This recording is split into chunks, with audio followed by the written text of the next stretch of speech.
All right, let's get this deep dive started. We are diving headfirst into Confessions of a Vampire Queen. You guys sent in so many excerpts, chock full of vampire drama, werewolf intrigue, love triangles. Oh, it's going to be good. Yeah, it's really a story that just grabs you. Power struggles, ancient lore, choices that have consequences for, like, Yeah, lifetimes. it sounds epic. Yeah. To help us navigate this whole world, we're going to stick with the story's main conflict, Selenia the Vampire Queen and Rowan the Werewolf Hero. Oh. But first, I got to know, who is your favorite character so far? Oh, man.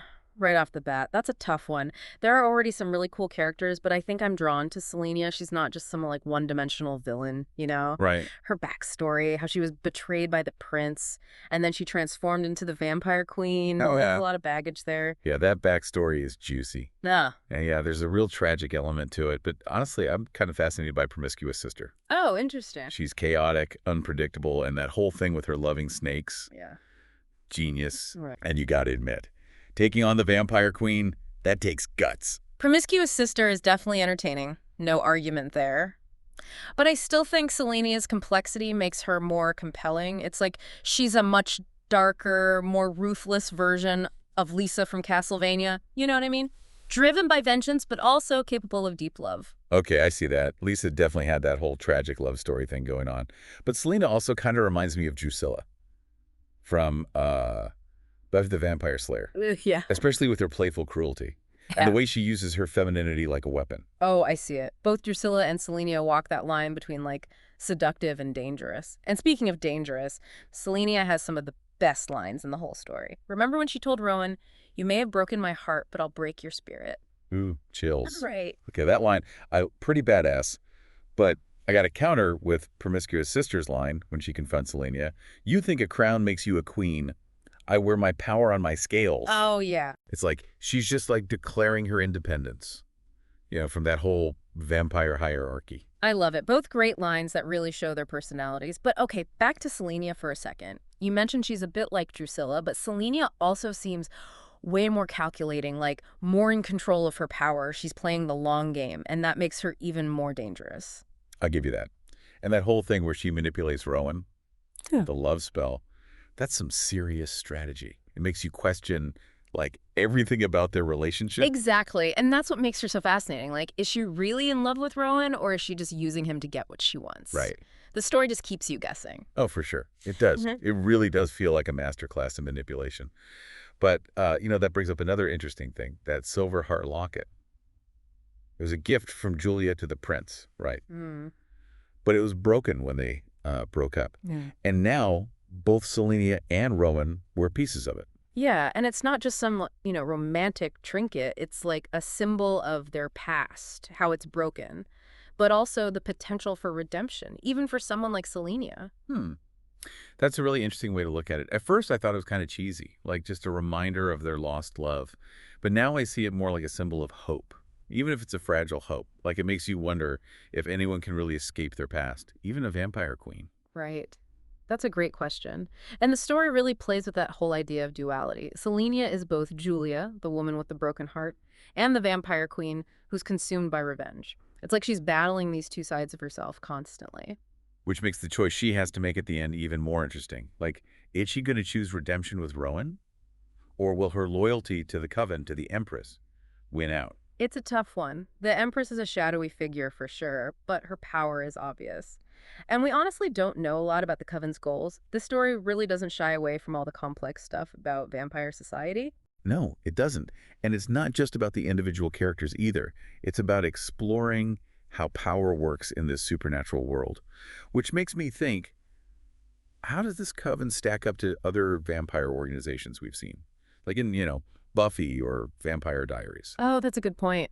In those stories, the vampire societies usually have all these strict rules, hierarchies. They're almost like secret societies, With Right. ancient traditions, this coven feels kind of similar, but with like a darker edge. We know that they're part of that whole vampire werewolf war, Right. and that suggests they're capable of a lot of ruthlessness, even more than we've seen from Selenia so far. That's true. And speaking of ruthless, we can't forget about that dinner date Selenia forces Rowan to take her on, using a love spell to get a date. That's brutal. Yeah. But it's also kind of hilarious, especially how awkward and uncomfortable Rowan is. It really shows Selenia's manipulative side, like she's totally using Rowan's feelings against him. But there's also this tiny bit of vulnerability there, like she wants to be seen as desirable, not just feared. It's like a reminder that even powerful beings want to connect with someone. Okay, I'm starting to see why you picked her as your favorite. She Yeah. really is a layered character, full of contradictions. Absolutely. And those contradictions make her feel more human, even though she's a vampire. Speaking of human, that moment when Rowan finally remembers everything, Hmm. his past as Trince Adam, and he confronts Selenia, that's when things get really intense. Yeah, it's like a turning point for both of them. They have to deal with the consequences of what they've done, all the choices that led them to this moment. And just when you think maybe they're going to find some common ground, Promiscuous Sister just throws a wrench in the works. Right. Her betrayal of the coven is shocking, but incredibly brave, too. It's like she's decided, you know what? I'm done playing by anyone else's rules, even if it means going up against the most powerful vampire out there.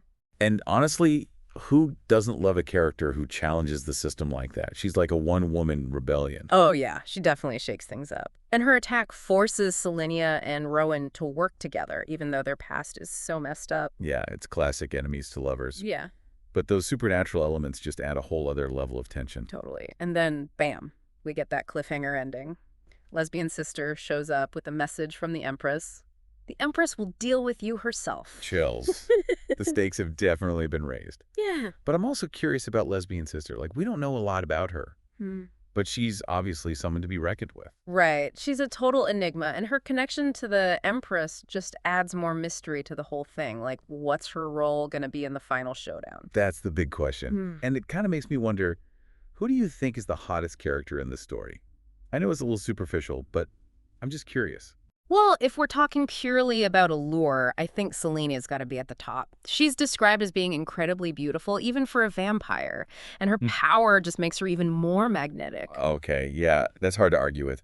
But Promiscuous Sister has this raw, like untamed energy. Mm-hmm. I find it really appealing. She's not afraid to be who she is, and that confidence is definitely attractive. I see what you mean. She's a total free spirit, and that can be super hot. But ultimately, I still think it's Selenia, that mix of beauty, power, and vulnerability. It's a powerful combination. Yeah, I can see that. But I think the real question is, who will Rowan end up with? Hmm. Will he fall for Selenia, even after all her manipulations? Or will he find real love with someone else? Or maybe, just maybe, there's a twist coming that we haven't even thought of. Right. Those are questions that we'll only find out by reading the rest of the story.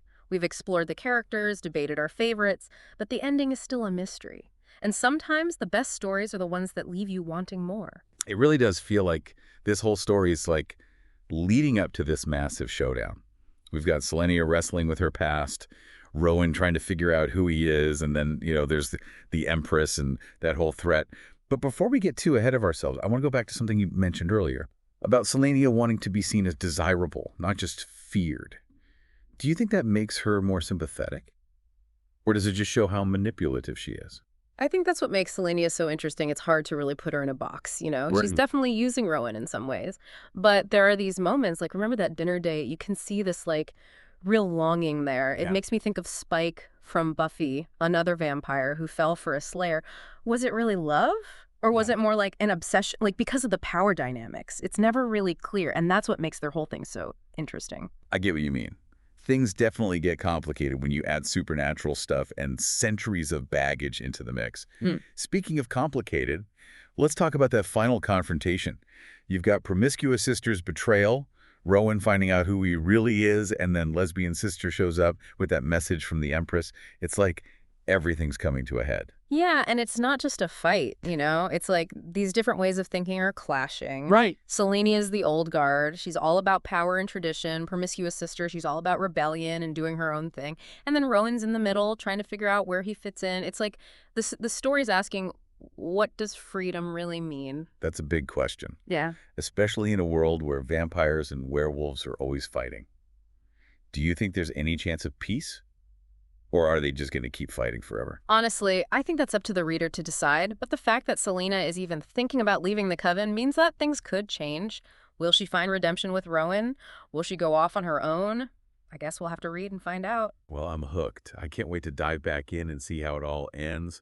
And for our listeners, we hope this deep dive into Confessions of a Vampire Queen has given you some food for thought. It's a story about betrayal, about finding redemption, and about how the choices we make shape our lives. Keep those sources coming, and we'll be back soon with another deep dive.